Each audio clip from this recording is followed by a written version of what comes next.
If you have a marching band student here in the Lone Star State, by now they should have gotten their physical exam.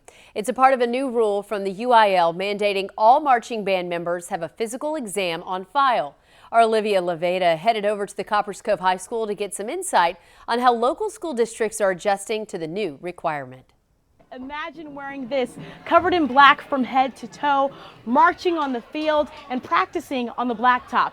This is just one of the many reasons for the new law. Marching bands can get pretty intense. We do a lot of movement, a lot of different marching techniques that exert a lot of energy, especially now this day and age of marching band gets a lot of different dancing. An active band member for the last 6 years, Gabriela Gorez knows all too well the physical demands of the team. Because we've had injuries in the past because people will just lock their knees, pass out on the floor, and we don't want that anymore. We want it to be very safe, and it's always been safe. It's just we want to take those measures to make sure that it's safe for everyone. In an effort to ensure student wellness, 2019 marks the first year the Lone Star State will require each marching band member to have a physical on file. Personally, I think it's awesome. I think it's awesome that we're taking the measures to make sure that everyone is safe. So let's break this down.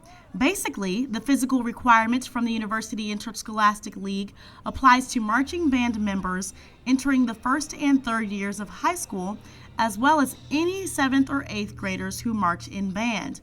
In addition, a medical history form is required for marching band students in their 2nd and 4th years of high school. I think it's just more of a preventative measure to make sure all of our kids are safe and all of our kids are well taken care of. There's some things that we can't necessarily see on the outside that we don't know what's going on, and we want to make sure that if they're going to be, having all this physical activity, they're going to be well taken care of. And the roughly 200 Pride of Cove members are all checked out and ready for the new school year. Copperas Cove ISD partnered with providers to make sure that all of our kids were able to get our physicals, a lot of them at no cost to them, to make sure that we were all set up for success for another successful band program year. And this law did go into effect on August 1st of this year.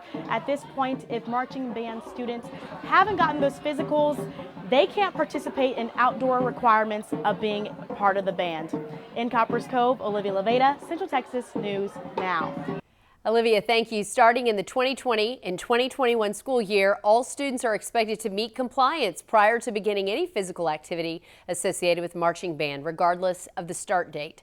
To take a more in-depth look at the official legislation, just click into this story on our KXXV mobile app.